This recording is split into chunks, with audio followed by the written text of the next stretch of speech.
Akurat ta Wika każe wypełnić z Pixela finał, więc Na pierwszy ci chciałem na Pixel. Wszystko się zgadza. okay, now everyone's here. Yes? Okay. So we can start the great final of the Polish School Debating Championship 2022.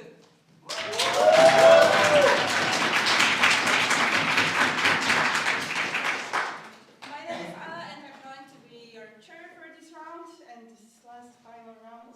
My pronouns are she, her, and with me today from my left will be judging Bartek, my preferred pronouns are he, him, and Igor, my pronouns are they, them. Ida, my pronouns are she, her. Ignacy, he, him. Okay, so now that you know us, please introduce yourself for the audience. I'm Konrad, I will be the Prime Minister, my pronouns are he, his. Hania, they are doing the second speech and also the reply. And Natalia, she, her. Thank you. And the opposite. Ante, he, him as hello. Chris, he, him as dialogue and reply. Jan. Jak him doing the first speech. Okay, so without further ado, I warmly welcome the first speaker of the proposition side to open the debate. Here, here.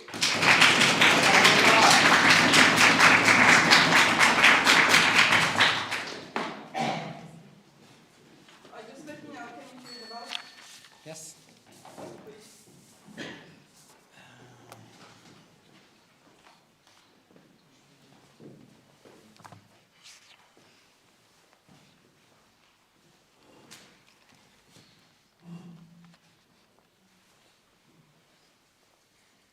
Am I audible through the microphone? Okay. Dear panel, dear team opposition, imagine you got deeply hurt by someone. We believe that the last thing you need from your religion is being assured that your oppressor will likely never be brought to justice, and despite all the pain you suffered, you will be obliged to forgiving him. This is the situation on the side of the opposition with the narrative of a benevolent God. I, as the Prime Minister, will focus on how this narrative puts pressure on victims of abuse to also be merciful and how it harms them, while our Deputy Prime Minister will explain how, if it wasn't for this narrative, there would be more feeling of justice in society. But first, how do we understand the narrative of a benevolent God? It says that in the end, God will forgive everyone for everything they do, even for the most atrocious crimes. God, as he is extremely merciful. It doesn't require any specific actions from anyone. Note that absolute kindness doesn't mean that God will forgive people only if they pay back for their wrongdoings. Instead, absolute kindness is forgiveness without wanting anything in return. Panel, note that benevolent God means that he is capable of forgiving, not that he will always forgive every single thing. Okay.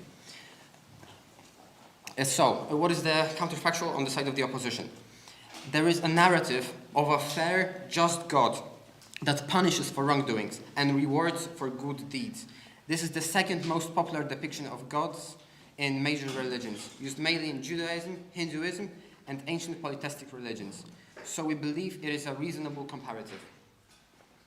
Argument. My first argument. The narrative of benevolent God creates pressure to forgive oppressors. The depiction of God serves as a model of perfect behavior for everyone else to follow. God is described as being a perfect being, vastly better than people, and is described that way in religious teachings, sacred texts, by priests, etc. It works like this because it is necessary to portray God as perfect in order for him to serve as an authority for people to follow. All religious leaders have an incentive to promote this image, as their whole authority stems from being assigned to the role by God himself and conveying his sacred messages. Note that, for example, in the Bible, humans were created for the liking of God. The characteristics God has are perceived as perfect and desirable. Thus, religious people try to achieve them. This also impacts non-religious people through mechanisms of religious norms being spread through culture. Firstly, religious communities often constitute a large part of the population. Their beliefs impact how they vote, so how the law looks like. Also, as politicians want their support, they often base their speeches or policies on on religious values. For example, the US president ends speeches in God Bless America, or the Polish president who ends his speeches in a pledge of So Help Me God. Secondly, as religion was important through ages, it often was the topic of literature and art. Religious norms were presented in them, and up to this point they are an important part of our culture, and they are analyzed in schools, etc. So in many places, religious norms are encountered, and ideals of what is good, even if a person is not religious or involved in religious practices, it is likely to start accepting them. And this creates a huge pressure on anyone to follow this depiction. Inside religious communities, people are surrounded by this norm of forgiving for everything and being told it is the right thing to do. That's persuasive because they are told it is the right thing to do from a very young age by religious teachings about never fighting back and by religious authorities that have a huge leverage over them, as they can literally shape people's perception of whether they receive eternal happiness or eternal damnation. Because of that, people are likely to internalize this narration. Also, it shapes social norms and creates pressure to be merciful towards others, regardless of the bad things they do. Victims are being forced to be merciful towards their oppressors and feel that they cannot stand up for themselves, or else they would become bad people. They would stray further away from being like God. Firstly, they internally feel that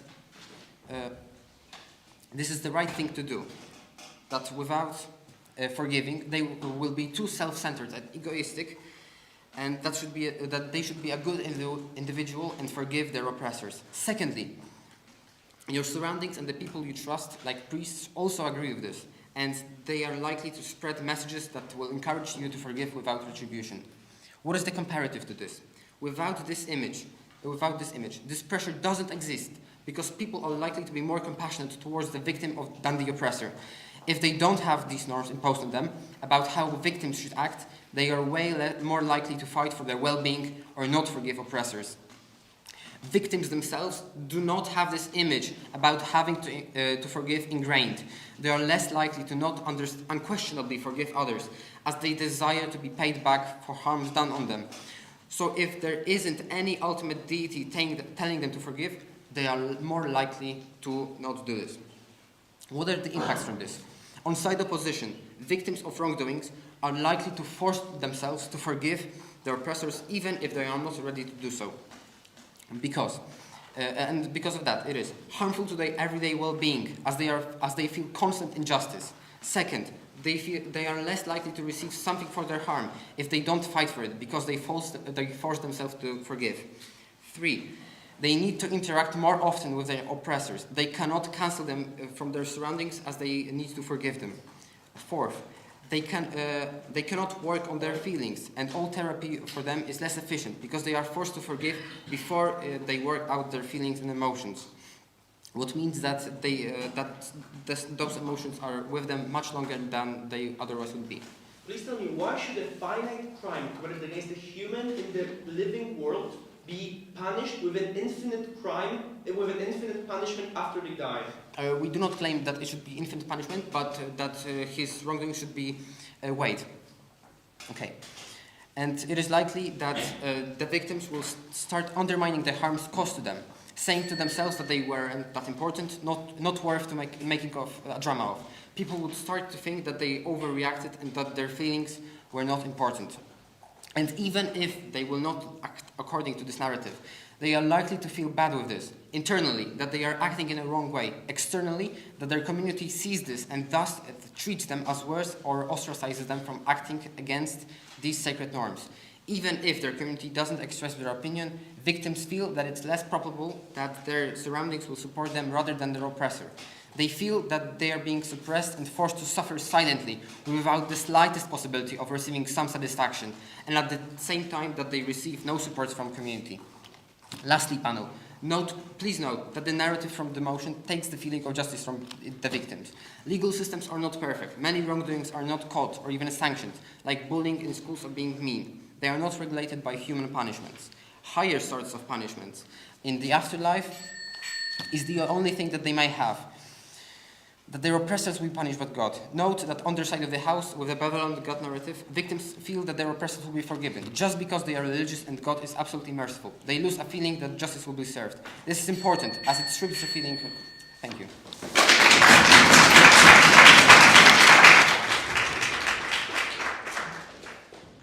you, speaker, for this great speech. And now let's welcome the first speaker of the opposition side. Pew, pew.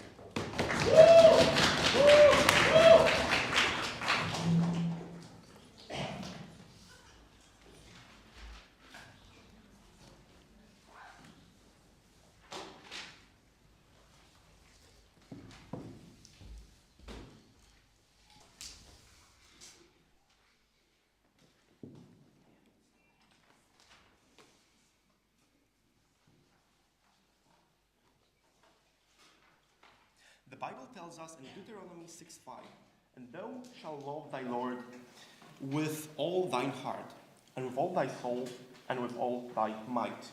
With an all-loving God comes an all-loving believer. One can feel like the loving God gives them happiness, provides support and love under all conditions. One has space for change and hope.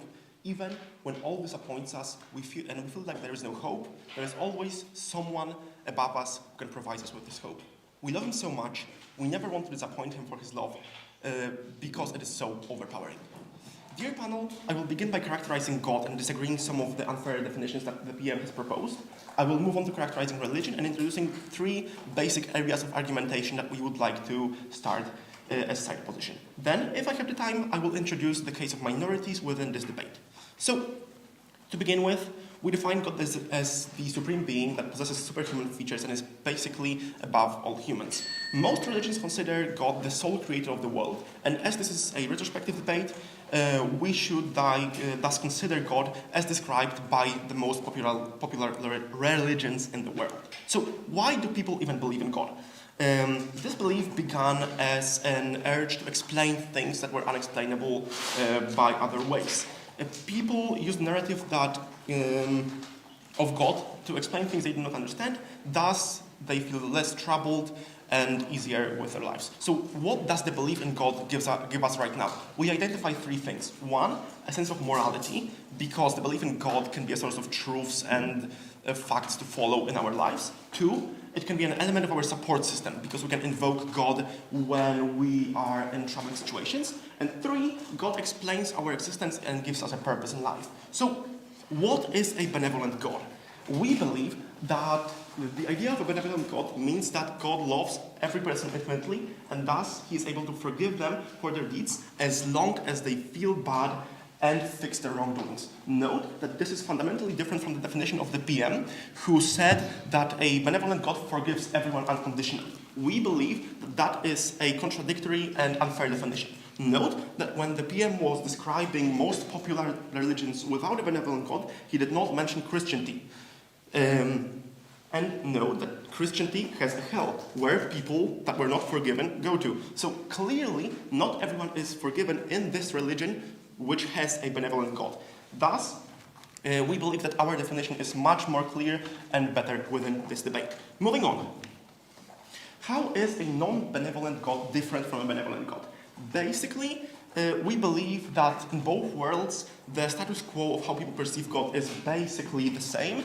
However, people will believe that the God can still sometimes forgive, but it will not be guaranteed. There is no such notion that if I atone for my sins and I am sorry for them, I will be forgiven and I will be sure to go to heaven. So, let's move on to the point of religions. As the belief in a God becomes more popular, an organized praising of him rises. Belief basically becomes institutionalized. And this is very important in how people are abroad. Basically, most people in the world learn about faith when they are young and impressionable. They are encompassed by people who are also believers. They learn from their parents to believe in God, and they basically get introduced with this concept when they have no way of critiquing it. So, let's now talk about how religions and minorities interact. Religions often turn on minorities such as gender minorities, religious minorities, and other ones that often go against their perceived beliefs. Please. Panel, know that they defined being benevolent God that you need to regret your wrongdoings and fix them. How can you fix your identity and who you are? So this is basically a very important point of our argumentation, which we will describe later in this debate. So note that religions often find a minority group that they can unite against. This is to ensure that the religion stays constant, to unite against a common enemy, and thus make religious people forget about their differences and fight with someone on the outside. This is very beneficial for religions as it helps them stay afloat, stay constant, stay united. Minorities, we believe, are a really important group in this debate, and they will feel much worse in side proposition, where they will be impacted negatively by religion. So, the three basic areas of argumentation that we would like to be considered in this debate are the prevention of evil, or in which of the worlds more evil can be committed and more evil can be prevented. The second area would be how people feel with their God, how much can they trust them, how much they can invoke him in times of trouble. And the third issue is the situation of minorities and how they are treated by religion. So, moving on to the case of minorities. Basically, religions believe that all actions are justified as long as we do them in God's name, because God is the source of truth and the source of good. And as this is a retrospective motion, it's very likely that you will, as a religious believer, you have felt justified to do some things that may be considered bad, simply because you follow God's command, be it a misguided following or not. Often gods are characterized as not caring about unbelievers, people that they view as bad, such as LGBTQ individuals, heretics, racial minorities, and so on. So, if we believe those people to be acting against God, against his will, then we think that we can act against them a lot more. We give ourselves the fiat to basically discriminate, to do bad things against minorities. In status quo, God tells us that we must forgive sinners, that everyone, if they regret what they do, they can be forgiven, they can go to heaven. But on the side of the proposition, God simply doesn't care. He believes that those people, for who they are basically destined for eternal damnation. Please, Bjorn. Panel, again, note that your own definition of what is the benevolent God means that you need to fulfill certain conditions to be forgiven. It means that you need to be religious, but it means that there is no forgiveness for the people who don't believe in God.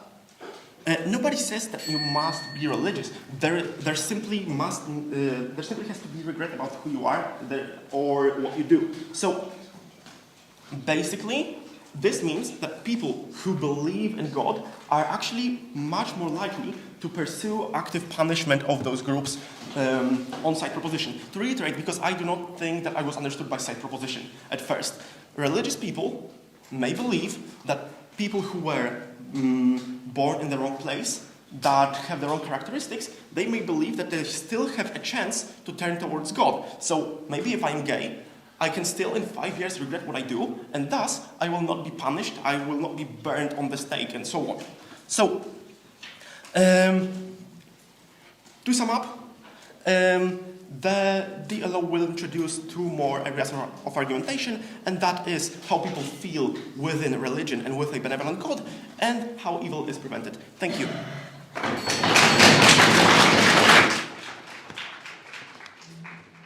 you, speaker, for that great speech. And now let's welcome the second speaker of the proposition side. Pew, pew.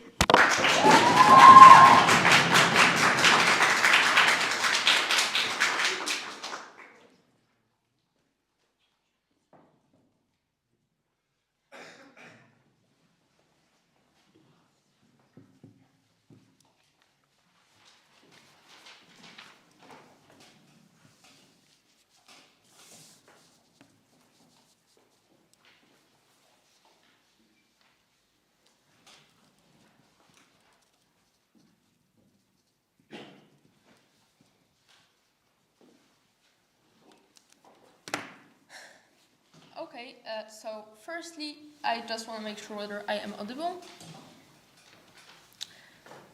Okay, so I will be starting this speech in 3, 2, 1.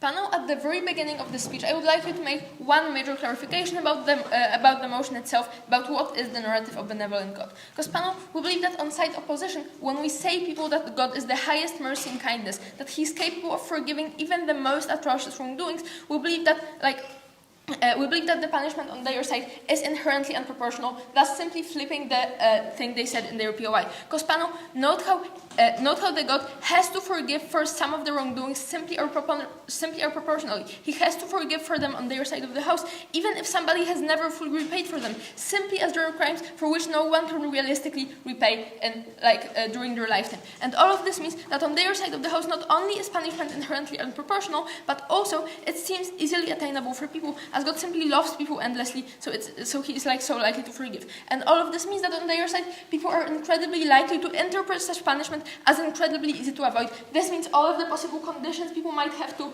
do on their side of the house simply unimportant in this debate. But then after this clarification,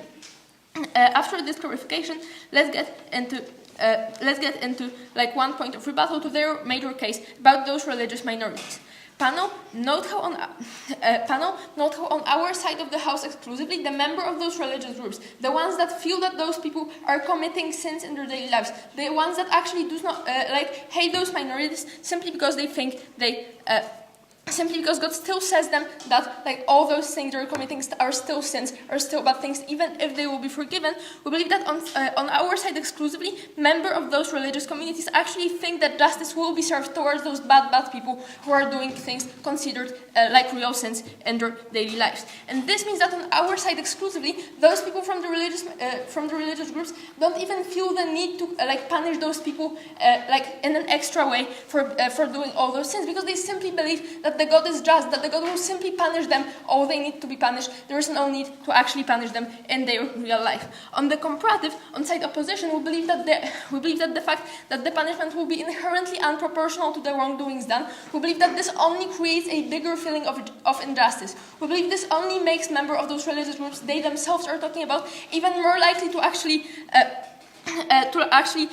have their hatred even fueled by this feeling of injustice, to actually hate towards those vulnerable groups even more, as they simply feel that the justice will never be served, even though they perceive them as inherently sinful, as inherently bad people. And this means that all of their impacts are even easier to attain on their own side of the house. And before I get into my argument, which will be about why on our side we believe that religious institutions are less able to wash off the responsibility for their atrocious crimes. Yes, please. Panel, please note that God still requires us to do things for Him, not only to not do certain things. He also makes us, for example, act against those who we believe to be sinners, and towards the heretics that have been acting in the world. We believe that this isn't really a religious dogma that people have to act against those, against all those sinners in the status quo. We believe that in the status quo, and we believe that especially if the God is already just towards those people, this simply doesn't exist on our side of the house. So now, getting into the argument, we believe that the narrative about the benevolent God simply allows religious institutions to wash off responsibility for all of their atrocious crimes done in the past. And panel, firstly, we must acknowledge how many horrible things are and were done by the religious institutions. Panel, we've all heard about the Canadian schools for indigenous communities, where children are abused by Protestant priests. We've all heard about the Catholic bishops supporting the Franco tyranny in Spain. We've all heard about the severe crimes committed by preachers of other religions, such as abuse or nepotism. And those events happen because those religious institutions often have relations with political parties. They often have huge financial backups, which simply allow them for years to operate without any oversight.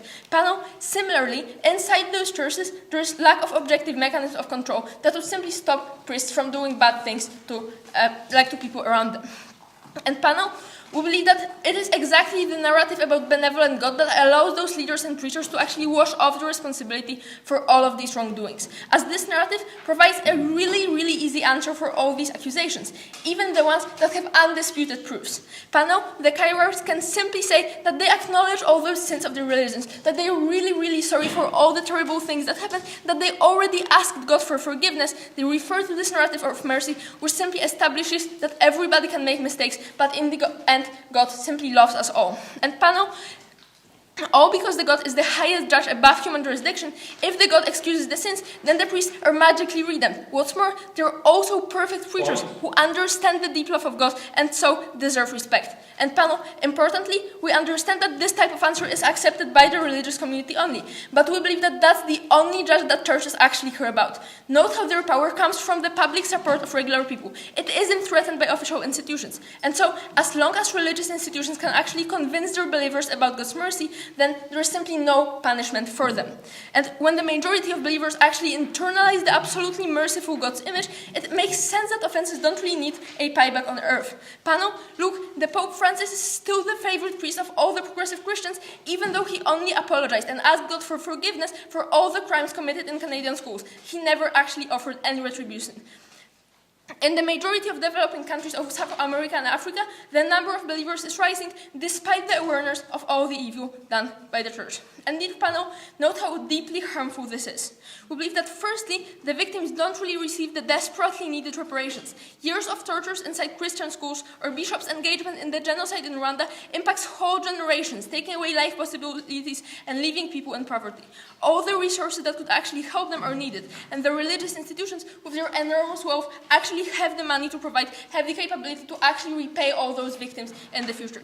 Then secondly, we believe the lack of consequences from the public means that there are no systematic changes, because after finding next and next crimes, churches just continue their business as usual. This means that more wrongdoings are even more likely to happen in the future. And panel, on the comparative, we believe that the religious institutions couldn't use this narrative to push away the responsibility for further atrocities. Because panel, note that on our side of the house, there is a narrative that God is just, that no matter who you are, you will be punished for bad actions and need to repay for them by retribution and regret. And this means that the preachers are the ones who say that justice is needed. And so if they don't repay, their victims will simply be perceived as hypocrites and lose trust for the religious communities who demand justice. And panel, crucially, the more engaged believers, the bigger compensation they would offer because of their very deeply internalized image of God's punishment and anger. And that's the quality change. As in the status quo, the engaged believers are the ones who are the strongest believers in God's forgiveness for crimes. So panel, those engaged believers have the biggest influence over the church through their presence on masses, donations, and so on. They are the ones that can actually induce some change. And panel, we believe that especially that religious leaders need to have the support and trust of their communities to uphold the leverage they have to simply do whatever those communities demand from them. They have to repay for all their crimes, and this will simply motivate them to actually repay for all their harms much more.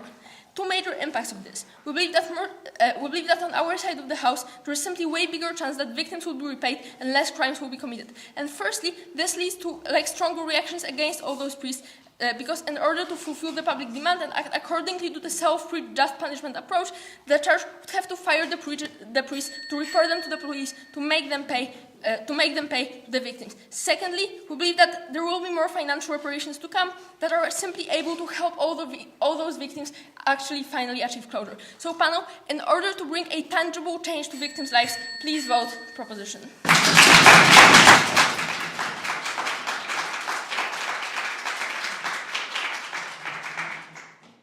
Thank you, Speaker, for that great speech. And now let's listen to the response of the second speaker of opposition side.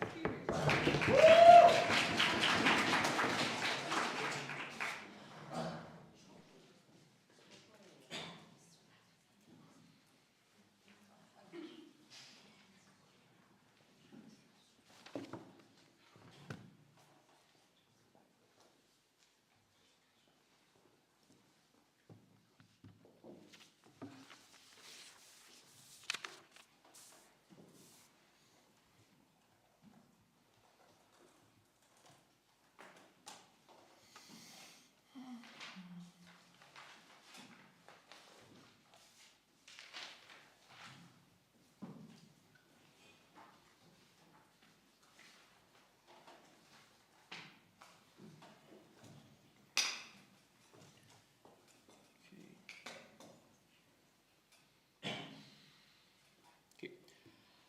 3, 2, 1.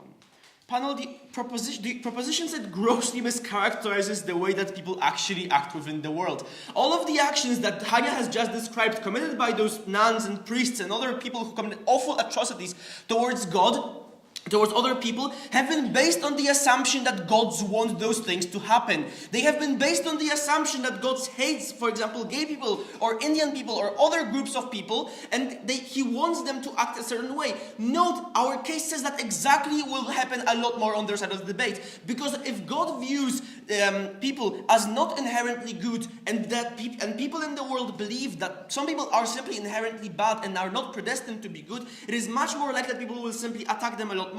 Note, on our side of the debate, people think that every single person has the capacity and possibility of being a good person. On our side of the debate, people are viewed as inherently good, and they have always the capacity to change and repent for their sins. And even if some group hates them, because that's bound to happen on both sides of the debate, they still view those people, for example, black people or gay people, as inherently good and able to do good things. Thus, they are hated much less, because on your side of the debate, and on our also, there are still things God wants us to do within the world to show Him that we support Him and that we believe in Him. Those things are often, for example, trying to change good, trying to prevent evil and do good. On your side of the debate, this is most likely going to look in a way of simply oppressing those groups even more. On our side, God will say, hey, try to help those groups, try to bring them out of the bad things that they're doing. Those things, of course, aren't bad inherently, but those people will still think that way. That is horrible in itself, but note how much awfully worse it gets on the side proposition. If God says that those people simply are bad people, what we should do with them, we shouldn't help them, right? We should simply get rid of them. We shouldn't have gay people, we shouldn't try to convert them. Of course, that's bullshit, but still, we should simply go and try to persecute them as much as possible, because those people are simply bad, and we should try to get them out of the world, because that's what God wants us to do. The oppression on those groups is much, much higher. And also note, on both sides of the debate, the people who themselves are oppressed are simply going to walk away from the faith. So the impact from the inside of them, how they feel within the faith, is marginal, and actually better on our side, because they feel loved by God, and they think that the people who are wronging them will inherently be in a way going consequence of that, and God still loves them, so they are still inherently good people inside, and they know that they are going to be rewarded. On your side of the debate, those people simply also don't really care about the inside value, because they, as you said, feel that justice is going to be made. So this is largely a wash. But what isn't a wash on this side of the debate is that on our side, those people simply get a lot less oppression in very, very horrible ways. Note, this is a regret motion, so we're talking also about the past. Note that in the past, those oppressions have been much, much larger. The extent of trying to exterminate those groups and act against them will have also been much, much larger on prop side of the debate. This is a huge change and a huge impact of the most vulnerable groups within society, which are the most important. But furthermore, going on to our second case, note, panel, that on our side people simply feel better, all of them. Why? We have this being that simply loves us. It says unconditionally that they love us. They always will help us. They will always be there for us. We can always make up for the bad things we do. Every single person sins. Every single person does bad things. Ultimately, on our side, we can rest assured that the tiny bad things we do in everyday life are going to be ultimately forgiven if we do just for them. Note, this is a huge impact on a very large group. Of course, it isn't nearly as large in terms of its depth as the other impacts we were talking about, but we also bring forward those cases. Note, though, that on our side, simply a larger people who aren't subject to all of those minor cases that we're talking about also feel a lot better, because they are allowed to feel like they deserve to be happy, and that they deserve to be able to act within society, and that there simply is a being that they can turn to in case of, for example, large trouble. They know that they're going to be rewarded for their good behavior. And also, on the point of justice and forgiveness, know that forgiveness, I don't know why it's actually bad for the people. As in, I feel like a closure for a victim, because they simply feel like, okay, this is alright, I will have my rewards for suffering in the eternal life. They feel actually quite a lot better, because now they can feel like, okay, things have been bad right now, but I can always have hope that the eternal life will reward me. And they feel a lot better within it. Since the God is benevolent, forgive them for their own sins, they can also be rest assured that the bad things that happen to them, since they have not turned onto their enemies and not tried to hurt them, which is one of the major premises of most religions that have a benevolent God, are extremely important for them, and they simply can feel better within themselves. This is a huge point, and we also believe that forgiveness is actually good, bringing us onto our last case.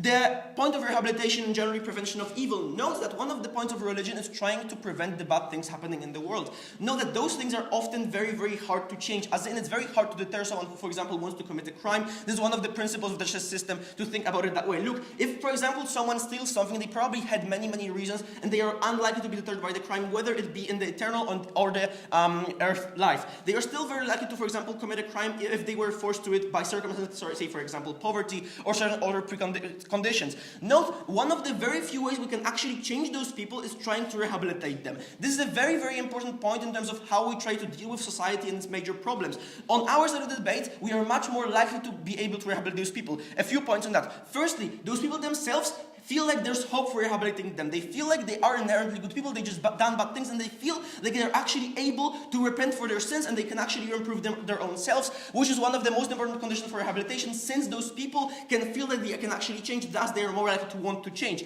Second point, society itself feels like these people can change, thus these people can actually get the help they need. They can get help from many, many organizations, and the general narrative in society is that those people simply have gone onto a bad way, but now can be brought out of it. Third point, those people simply right now have any sort of hope that they will ever be forgiven and that there will ever be a way of them trying to get rehabilitation. This is extremely important, as those people are one of the most important groups in terms of this debate, because this is one of the very few cases we can actually prevent more evil from happening. As I described to you, I believe that deterrence is extremely unlikely to cause any people to actually stave off those paths. Now, panel, look what happens on the prop side. Those people think that they are inherently doomed. They've done something bad and they can never be forgiven. They don't feel like there's any hope for them being forgiven in the future. This breaks one of the most important preconditions of rehabilitation, as I've described it to you previously. It also means that the society itself is extremely unlikely to want to help them, because they simply view them as bad people, and they do not want to engage with them because they feel like justice will be served, and they don't care about it in the present time. Also means that generally the whole society simply views them as very, very bad people, meaning their lives are literally hell. And note that since this is a regret motion, this also impacts the whole world and the way that the justice system and everything has been set up. So these views of people being able to rehabilitate themselves go very, very much backwards in time in terms of how they were structured and how the society allows them to happen. Note, within our society we are able to offer rehabilitation, and we believe that once a crime has been served, now once punishment has been served, people can now join back in society to a very large extent. On the other side of the debate, this is much more likely that those people who have done something wrong are less likely to be able to join the society again, and are simply more likely to be prosecuted a lot more than on our side. This is extremely important, as those people are a very large group. And also note, this debate is not only about religious people, this also has impacts on the whole society that does not follow a certain religion or doesn't follow any religion at all. Those people are also impacted by the way society has been structured henceforth, and also benefit from the ability of simply having a system which allows for more forgiveness and allows for more rehabilitation. Note that forgiveness itself is not inherently bad for the victim either, and on our side of the debate, it doesn't say that we have to forgive someone immediately right off the bat. We can do that with time. We can see if the person which has wronged us is trying to repent for their sins. We can see if they're trying to make up for what they have done, and we can see if they actually regret it. Then only does God say, hey, you should forgive them, not at the offshoot of what they have done wrong. There's still justice, there are still criminal systems in the world, and those feelings, people still have a feeling of justice, since they will be rewarded a lot more in the eternal life. Thank you so much. Vote up. Thank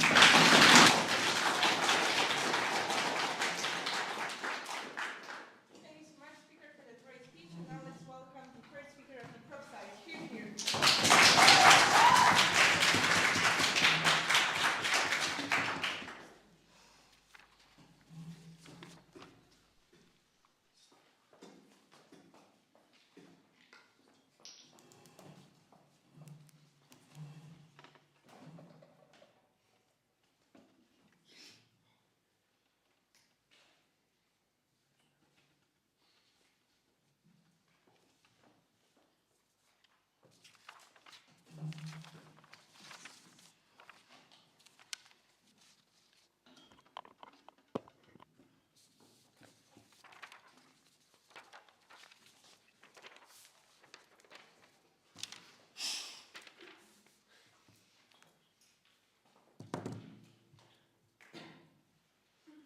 Okay.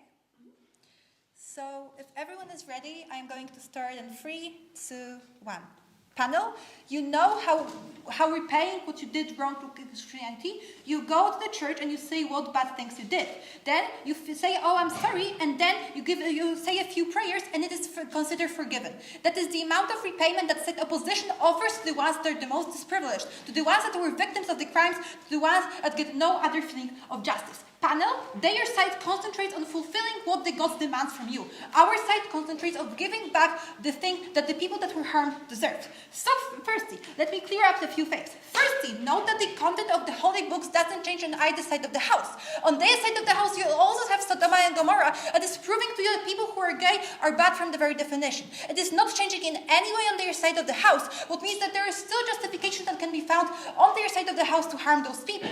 They are not proving to us in what way we are changing the norms within their religion books just by saying that God can forgive people. Secondly, note that they are putting on them a huge burden of proof. They are saying, okay, the social justice system would look completely differently to the one interpretation of religion. It is super difficult to believe that they will be able to achieve any of their benefits related to that because it is really difficult to measure change within actually such a big thing. Third thing, notice one crucial thing, and they are not proving them on their speeches. Notice that there is an optimism bias. You are not aware of all bad things that you did. You don't consider every time when you do something whether it was good or bad. You don't think whether eating pizza on the weekend is good or bad. You don't consider every of those small things because you're not always aware of the bad things that you do. It means that the arguments related to the fact that you're going to change or something are quite small. Now let me go to their arguments. Firstly, they're saying that minorities will be like less hurt on their side of the house. Hanya already told you why this is not the case, but now let me flip this. Note what is happening on their side of the house, that we don't really understand why on our side is a higher incentive to do this. Note that the benevolent God means that you need to be satisfying God to be able to get some sort of a forgiveness, because you are repaying to Him, not to the ones, to everyone in the society. That means that if you were being religious, you are repaying for the bad things that you did in the past. What does it mean? It means that on their side of the house, there's an incentive to actually fulfill what are the God's needs in terms of gay people, in terms of people who are out of their religion and so on. On our side of the house, what is happening, you're concentrating on not doing bad things at all, because you're concentrating on not harming people in the first place, because we are putting the biggest emphasis on not committing bad things, because you're afraid that there will not be forgiveness for killing or something. You know what is happening on their side of the house? It is enough to do things that you think will satisfy the God, because you see this as a tool to actually do the good things, for you being in heaven or something. On their side of the house, there's much more incentive to actually harm this people, because you see this as a way of satisfying God, what can bring you His forgiveness and stuff like that. Secondly, now let's mitigate it, because we believe that people who are gay or people who are out of their religion are super bad due to the fact that how religion is structured. Note that already religions are criticizing them in holy books. Know that you already listen how bad you are in any of the holy books that the religion is based on. It means that you already got used to being harmed by the religion. It means that from the perspective of this debate, people from who kind of got used to being harmed by their religion really often. It means that you don't really internalize the harms from their religion so much, because you don't really see the fact that, okay, somebody religious is not nice for me, as something so unique that is harming you, that is impacting how you feel, and so on. Secondly, note what they say. It is need to feel some sort of regret and repay what you did. So it is needed for you to actually regret this. So what they're happening is that they are making bigger amount of religious people trying to convince people whose identity is against God to somehow change. So what they're doing, so okay, what you can do? We can say to gay people not to be gay or something like that, because what they're actually supporting is making the people regret who they are, and we actually believe this for not happening. We believe that it is better for when the religious people believe that people who are gay or people who are out of their religion just will go to hell, and that's it, and just don't try to change how they feel. Secondly, their second argument is about that, okay, on their side of the house now everyone feels good due to the fact that they are not so much stressed. We believe that on our side of the house they are not so much stressed of those small things, because they don't even consider them to be so bad. And when we are speaking about those big things, we feel it's great. We feel it is, if it's bringing the justice to the victims, it is much better for the oppressors to feel bad than it isn't. Why are the victims more important than the oppressors? Firstly, note panel that victims are the ones who have been harmed previously, and they deserve compensation both principally as they were worse of the previous wrongdoings. It is more important that we care about their well-being, and we care about the well-being of the ones that harmed them. Secondly, note that the victims didn't have a consent on being harmed. They had no say on deciding that they will be harmed, while oppressors decided themselves to harm themselves. How? It means that on our side of the house, we're supporting the ones who didn't agree to get hurt. And by this, we're just outweighing this. Secondly, then now the rebuttal on our case. So they're saying that victims of the church are victims of the church due to their identity. But again and again, you're not proving to us in what way this one narrative is changing the norm that is within the holy books and so on. We believe that on both sides of the house, they would harm those people. The difference is whether you are demanding contributions for the change for the church to the actual people or not. Because not. On their side of the house, it is enough to repay to the God. It is enough to say that I'm sorry, and it's enough to say a few prayers. On our side of the house, you put actually much bigger amount of pressure to the church to actually repay for those people. So even if the harms are happening on both sides of the house, on our side of the house, you get some sort of money, for example, to pay for your therapy. You get some money to, for example, help you when you have a bad economic condition due to the fact how you were discriminated or something. So now they are saying to the fact that, okay, victims are forced to forgive, but they feel better because they did it. We believe it's completely not that way. Because what has happened, you are actually forced to forgive before you were ready to do this. So you were hurt, and then you were said, okay, we know you were hurt, but actually it would be good if you were as a God and forgive those ones. It means that you are not in any way feeling better, you are feeling forced, but then you start doubting yourself that maybe the harms that you had were not so big, and actually you should not care about them, okay? Please tell me, your counterfactual stopped making sense right now. If you believe that God is non-benevolent, then you think that not all people are good. Why would you help everyone if you don't think that they're good? No, it is not debate whether we believe that everyone is good or not. It is a debate whether we believe that God is going to forgive everyone no matter what they do. What does it mean? Is that their narrative is not that we say, oh, everyone is good. Their narrative is that, okay, God can forgive everyone no matter what they do. It's a difference, and it also means that their arguments regarding the fact that, oh, now we perceive religious people as good because, they can do good things or something, also doesn't stand in this debate, because it's all about possibility to be forgiven, and know that also on their side of the house, you still need to somehow be religious or regret this or something. So now to the end thing of this debate, so let's weigh all those things up. So now let's assume they're proving something. So now let's assume that their mechanism regarding, feeling better about things that you do, about social justice system and so on, is all that stands. We believe that we are still winning this round due to the depth of impact that we have on our side of the house. Note that our arguments are much more linked to the specific situation of the narrative within the church. So we are speaking about how people who are within the religious communities interpret the holy books, how they perceive different things and so on. It means that as our arguments are exactly about the sense of forgiveness and are exactly about the sense of forgiveness within the church, we have a possibility to impact this much more than their arguments about the general world and so on. Secondly, note that as their things were impacted by much bigger amount of factors within the history, it is our change is just much more measurable, and it is much more easy to believe what will be happening. Thirdly, we just believe that our group is much more vulnerable, and to much bigger extent is going to deserve to be treated in a good way. Because know that as you were a victim, you didn't have a consent to be treated in that way and so on. We believe that they are wide arguments about all the people within the society, just are not so vulnerable, and that's why we win. Thank you.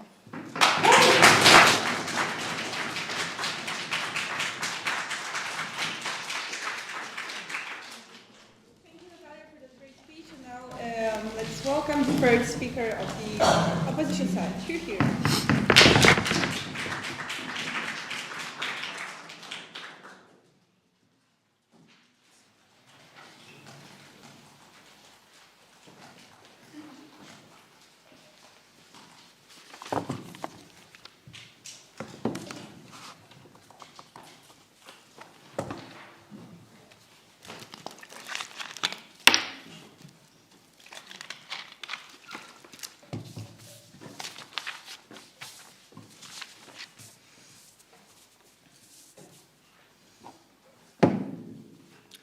Am I audible? Okay, so I'm going to start my speech in 3, 2, 1. Dear panel, the side of the proposition has based their entire argumentation and their entire cases on the assumption that exists only because we believe that God is benevolent. If the God was benevolent, all people would not be treated fairly, we wouldn't assume that all people are good and all people should be saved and cared for. Thus, most of the things that they are trying to propose us basically stand on the foundations that people are worth because God is benevolent and loves all of them regardless of what they do. what we've been talking about here in this debate a lot is what really is benevolence. The proposition side has told us that it's going to be forgiving for everything, always for everyone, regardless of what they do. That is not true. That's extreme. And under such an assumption, religion would literally collapse, as rules may as well just not exist in it at all. What really happens is that you actually need to feel sorry for what you've done, and you need to actually acknowledge that what you've done was quite bad. What is also important is that you need to do it like really. It cannot be just fake, because we assume that God is all-knowing, and thus if you just fake that, God will know and will not forgive you for that at all. Even though he is benevolent, he still requires that sorrow and acknowledgement of being done bad. Now, moving on to the clashes. The clash number one, that is the justice and responsibility that was heavily brought on by the side of the proposition. The side of the proposition told us that people will feel very unjust due to the oppressors of them getting forgiveness from God. There is a few problems with that. First of all, still, the benevolent God demands sorrow. It demands those people and those oppressors to actually acknowledge that they have done something bad, feel sorry for that, and not commit those things again, or at least say that they won't do that. Okay, number two, there still exist many more ways that justice can be served. Simply put it, your argument is non-exclusive. What you've told us is that law enforcement is based on religion, and thus it still falls under the same rule. That is not true. Let's just look at reality. Law is not only about justice and forgiveness. It is also about prevention, and thus cannot fully stand on the foundations of religion, as religion is basically built on what happens after the bad things happen, not before. And law is also created to prevent them from happening. Thus, it is not entirely based on religion. And just look at reality. Law enforcement is quite different from religion. It still punishes people even if they feel sorry. Even if law enforcement was on your side, notice that the social reaction of people generally changes towards the oppressor when they do bad things. It's not like the society is going to fully forgive the oppressor, as society is not perfect like the God on our side, and thus you will probably still feel some sort of justice even if God is all benevolent. And look that people seeking justice on your side also aren't satisfied, because they still cannot see the punishment that your God would put on those oppressors. If you don't see the punishment for the violence that you experienced, you still probably wouldn't feel satisfied, even if you were promised that it's going to happen sometime, somewhere in the future after you die. Even if you don't see that for 20, 50, 30 years, you still will feel pretty badly. So the change that is happening on your side, even if you are right, is very minimal to those people. We bring you class number two then. That is prevention of evil and general, people feeling good in the world. What we've shown you is how, the benevolent God narrative allows people to generally, work on themselves better, be rehabilitated, whether they've done bad things or not. But we also show you how generally people feel better in a world where they feel they are loved, and when they feel there is some being that cares about them regardless of who they are, how they were born, or what they feel like. And that is really important, because this touches on, this affects every single person on earth that believes in that God, even if they weren't hurt, or even if they aren't an oppressor. It's just bringing you a much wider impact, but it is still quite, deep, as it basically allows for people who are in the toughest situations in life, who have nothing else to hold on to, because they may, for example, be poor, may have, for example, lost people that they care about. This allows them to still feel like somebody is there for them, and that narrative will never change, because God, under the things that they believe in, cannot just go away and die and be lost. It is something that they are sure exists there and is for them all the time. And thus, this clash outweighs the first one, as it is almost guaranteed to work, and it is also bringing the widest things to the most people who need it just as much. Clash number three was the clash of minorities. The side of the opposition, that is us, told us that basically if minorities can be forgiven for their sins, so-called sins, in a religion that exists on our side, they are going to be less oppressed. We've explained to you why that is, because they are considered people that still can be saved, or so they are called. People that still have a worth to them that just needs to be brought out from them by the people of belief. The side of the propositions has told us that on their side, those minorities would be hurt actually less, because the people that would oppress them would fear that they are going to be punished. But please, panel, note that this happens only when we believe that every single person is actually worth something and is actually important and is actually loved, and that actually happens when God is benevolent. So your own assumption actually relies on the fact that the side of the opposition has the right in this debate.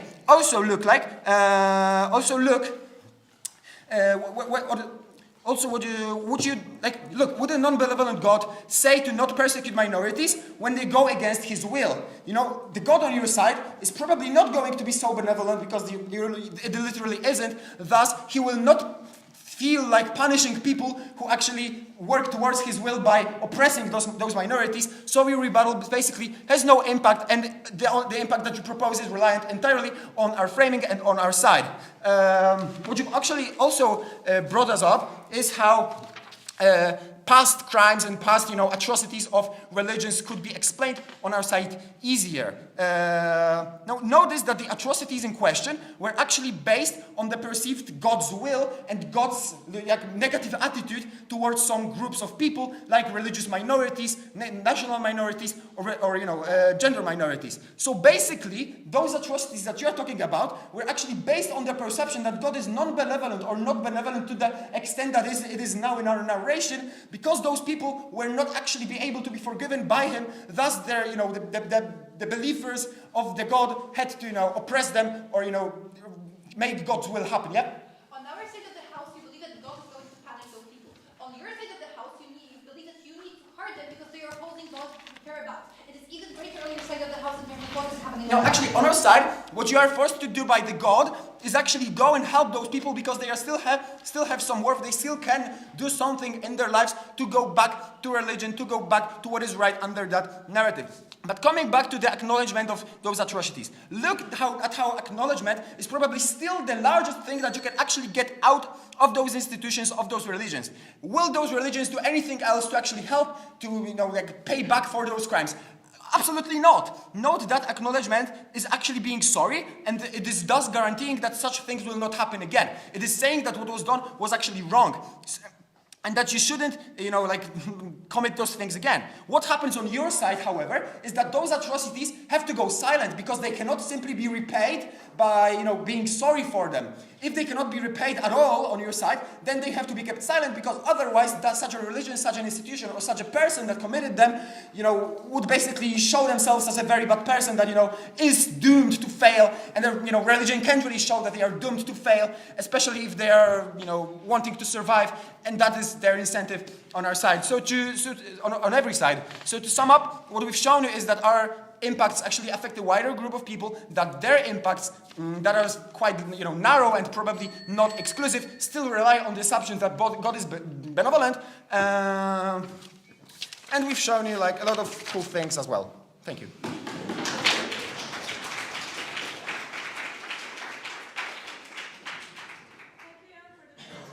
now it's time to summarize our debate. So firstly, we would like to welcome the reply speaker of the opposition side. Here he is.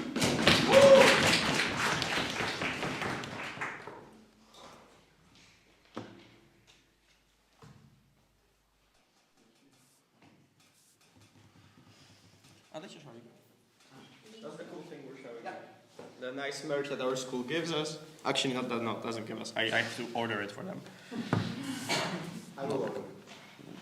Next year, yeah.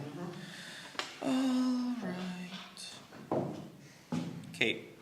3, 2, 1, let's go. On all my speech, I will go through the clashes again, try to restate them for you, explain to you exactly how they went out, and point out one very important thing that the prop side is really not understanding, I believe. Well, so let's start with that one. But look, on our side, there is a God who believes that all people are fundamentally good in their nature.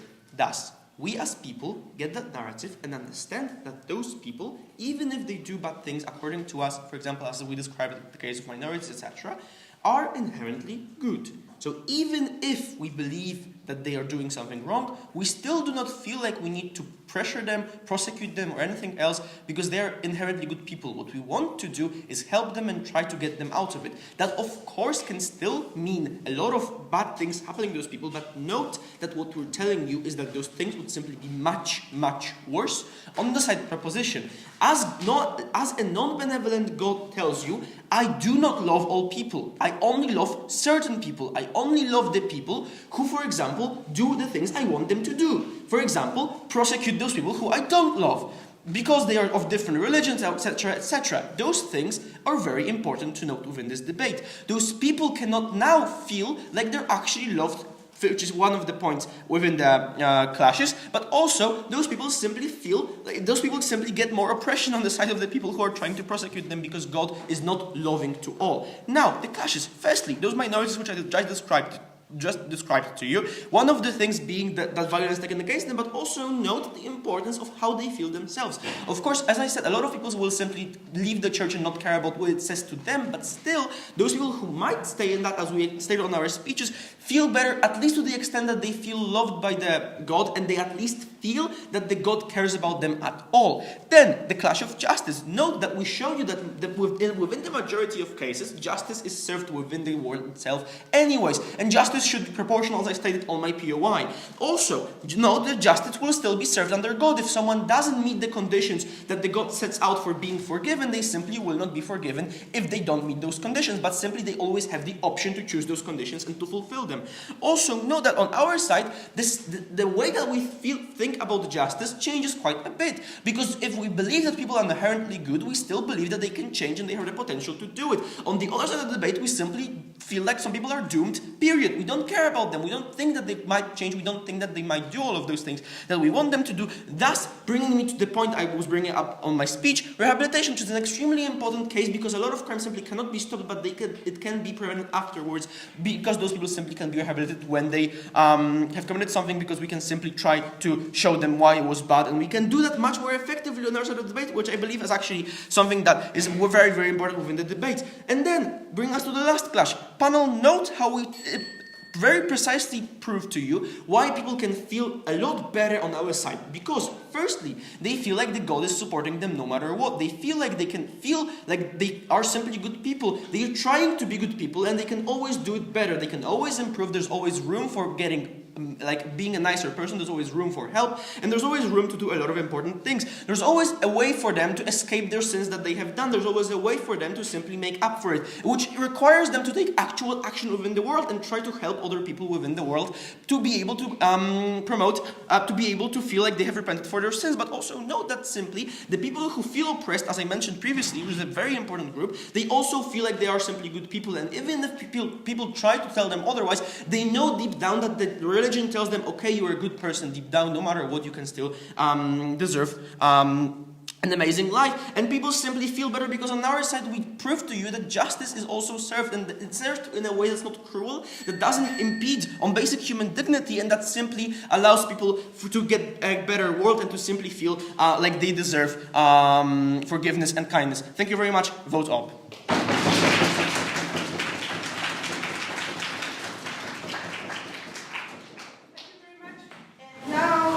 Listen to the last speech of the entire tournament.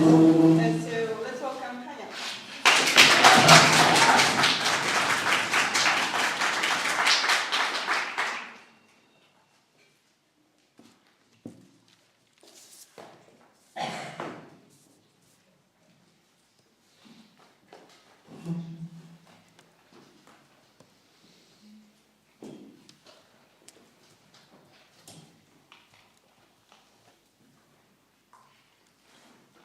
Okay, so firstly, just making sure whether I am audible. Okay, so assuming that I can start, I will be starting my speech in 3, 2, 1. Panel, there is one major thing side opposition has never managed to prove throughout this debate. And this is the assumption that the narrative of God's benevolence changes the evaluation of people's actions, changes the fact that religions consider some actions good and some actions bad, some things sins, some things not. And panel, we believe this assumption is entirely untrue. On their side, there still are those sacred texts that tell people that this thing is a sin, that this thing is bad for people to do, that this thing is good. And this is simply because religions in the past simply had to do those things, simply had to do things that build people's moral norms. They had to give people some outline of what is good to do, what is bad. And panel, we believe that this means that on their side, all of those acts are still considered sins. The only difference is that they're also considered forgivable by God. So these people who commit them are still bad. It is just that God loves them enough so that they will be forgiven in the end. panel, we believe that this was a huge strategic mistake from them, as it firstly mitigates their only impactful argument, the one about those vulnerable groups being more welcomed by religious communities. Because panel, why would those religious communities welcome someone that's still considered inherently bad, even if God is actually able to forgive them in the end? Secondly, panel, we believe that this also makes all of their points about people only doing bad things in the name of God on our side of the house even less likely, because panel, on both sides those people want to do those exact same acts in the name of God. On both people, those people try to stand by the very same values. Moreover, we believe that people are actually even more likely to do those atrocities in the name of God on their side of the house, as only then they know that even if they harm those people a lot, even if in the process they commit things considered mortal sins, they will still be likely to be forgiven by God in the very end. But so, panel, all this being said, let's get onto the second thing, on the point of lack of impacts. Panel, we believe that most of their arguments, and especially the one that was so heavily brought up in the end of the reply speech about simply people feeling better, actually isn't impactful at all. We believe that there is no tangible change on people's lives, and whether they feel that God will like them a bit more, God will be a little bit more likely to forgive them on one side or the other. Moreover, we believe that those people's beliefs don't really change on any side of the house, as they simply are very likely to go under this optimism bias that simply makes them feel that all their actions were rather good than bad, and that they will be forgiven, and that they will still be forgiven. And all of this means that their widest point simply has no impact whatsoever. But panel, then let's get into the most impactful group, the only impactful group in this debate, which are all those vulnerable groups that we're talking about on both sides of the house. And panel, we believe that even if all they're saying is true, even if those vulnerable groups will actually be more accepted on their side, it doesn't really matter for them, as those groups don't really need these feelings of being less discriminated against by religious communities. If they hear that they are sinful, if they hear they are inherently bad by those religions on both sides of the house, it doesn't matter for them if those sins are considered forgivable. They still treat religious institutions as inherently oppressive and are simply not looking for this acceptance from them on any side of the house. We believe that's their only impact. That was actually their only impact in this debate isn't really important at all. So panel, let's move to the only impact that is actually left standing in this debate, which is the one that we prove on our side. And this is the thing, that the justice is served way better on our side of the house, that on our side of the house, those victims feel that even things that aren't really affected by law, even the crimes that weren't repented for in the status quo, will actually, the justice for them will actually be served. So panel, in order to cause any tangible impact in this debate, by giving the groups that are inherently harmed by the church the ability to be repaid, to feel closure, or at least the opportunity to not being forced to forgive their oppressors, even if they aren't ready to actually do this, please vote proposition.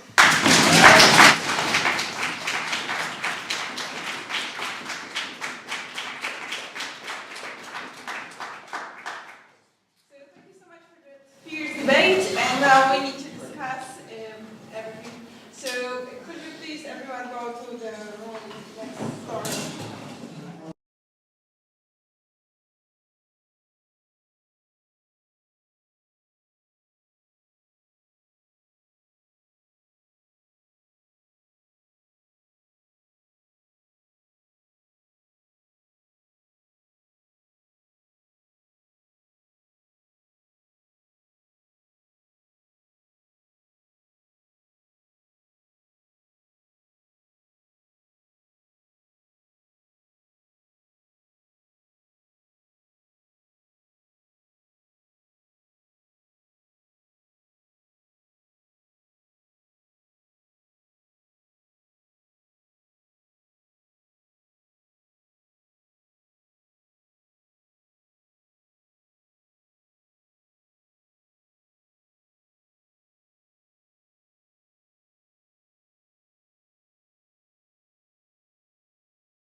Okay, thank you very much for the whole tournament. We now will be closing, and we want to start by thanking all of our amazing sponsors and people who helped us throughout the tournament, starting with Nazaretanki High School, who gave us their whole building for tomorrow, which was amazing. Thank you so much. We want to also thank this hotel for welcoming us in and giving us 2 beautiful locations so we can have really magical and elegant semi-final and final. Thank you. We want to also welcome the Polish bakery chain Spudka for giving us amazing food tomorrow, giving us amazing food yesterday, which we all loved and ate. Thank you. And we also want to thank Polish Ministry of Education, who gave us not only money for this, but they are also giving money for Team Poland, and they are the one who will send the whole Team Poland to WSDC this year in Vietnam. Thank you.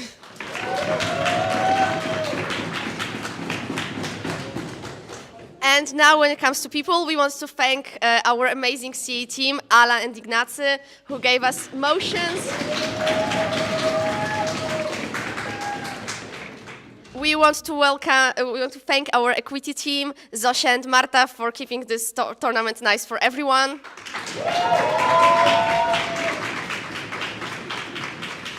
We want to thank all the volunteers who helped us yesterday with the tournament, who were there and did it just to help us get around. Thank you.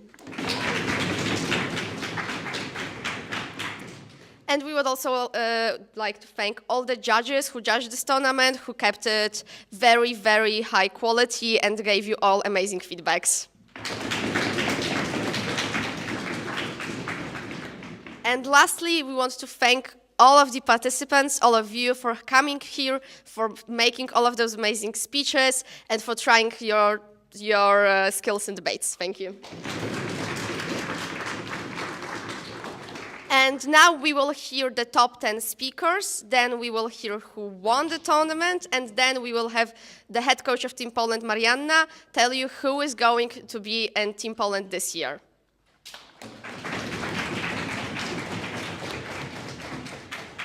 Okay, so first of all, we want you to know that everybody at this tournament is... Come on, Ala, don't do that.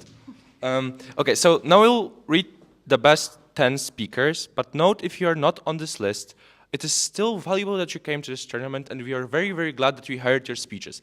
Everyone matters on this tournament, and probably every speech was great, even if you are not the top 10.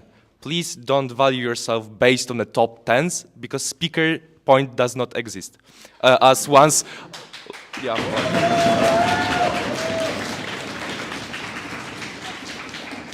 However, you still want to know the best top 10 speakers, so yeah. We'll do it like I'm going to read one place and then Ala will do the second, and like, yeah, we'll just start from the bottom. At the best 9th speakers, we have 2 people taking that spot. First of all, it's Milena Bonarowska and Igor Rogowski.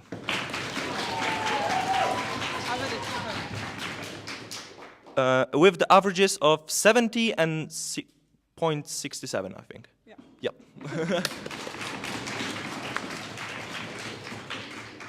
We don't have the 8th place because there are 2 people on the 7th place, and they have 71. Yeah, 71 speaker points, just this. And it is Jakub Michalski and Antonin Kiszka. Okay, literally reading the small numbers from this perspective is really hard because I'm blind. So on the 6th location, there with the average of 71 and 20.25 is Jan Bała. On the 5th place with the average of 71 and 70.75, Natalia Siwek.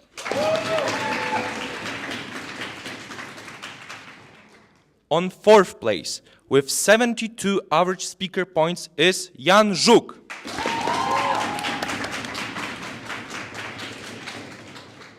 On the first place, with the average of 72 and 12, Hanna Szczerbińska.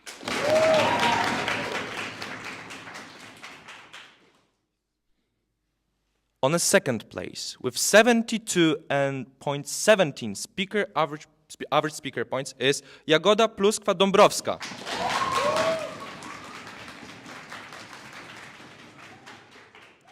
And on the first place, with the average 73.25, is Krzysztof Ludwiczak.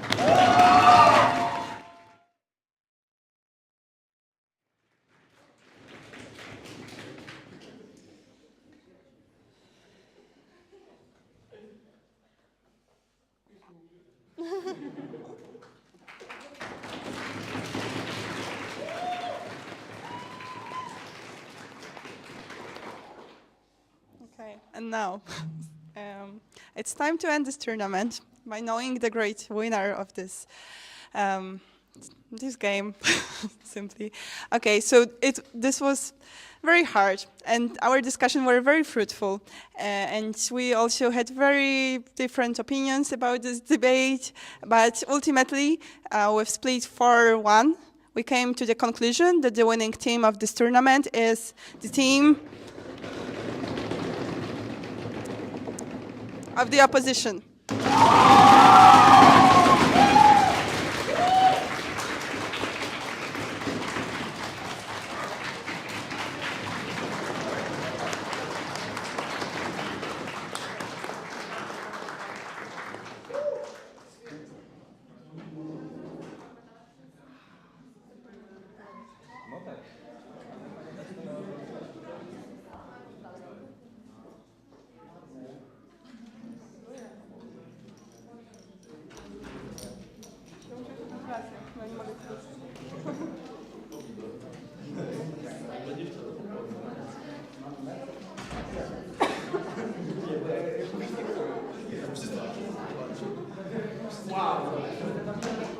But we will invite the other finalists to also take place with us.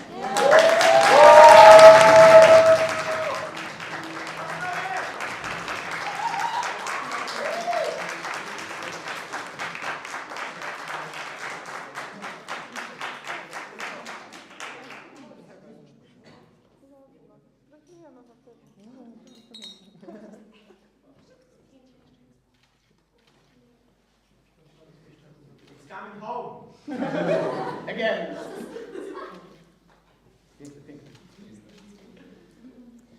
And all of you will receive prizes via mail because they did not come on time. Email? No. Może w jedno miejsce. A, okej.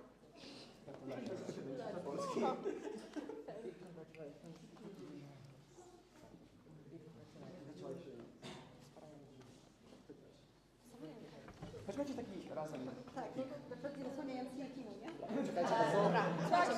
And now we will announce who is going to be in Team Poland. I would like to welcome head coach of Team Poland, Marianna.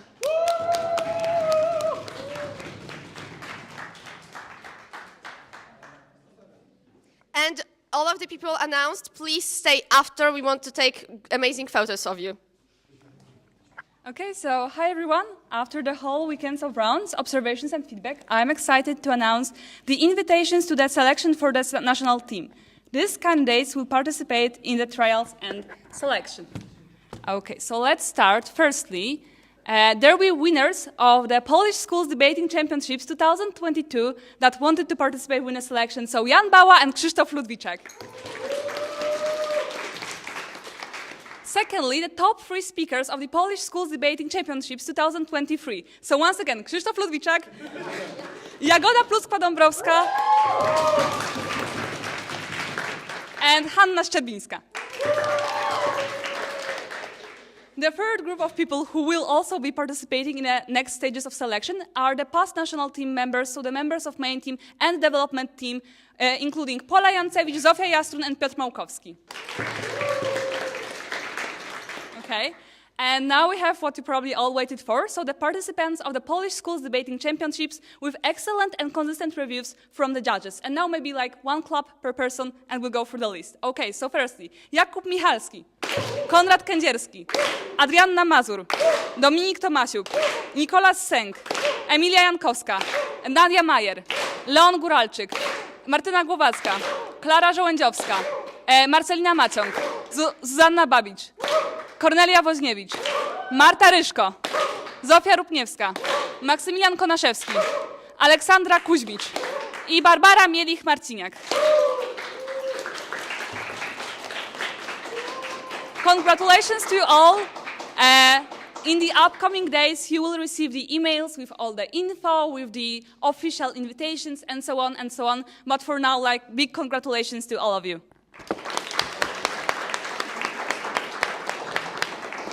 Okay, thank you so much for the whole tournament, and we can't wait to see you next year.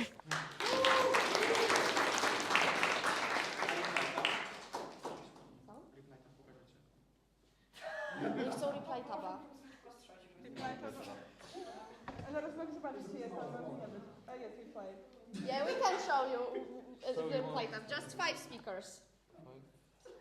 Come on, it's not no, it doesn't make no sense. It won't be possible. Sorry? No, it makes no sense. No sense. Nie chcecie go zobaczyć.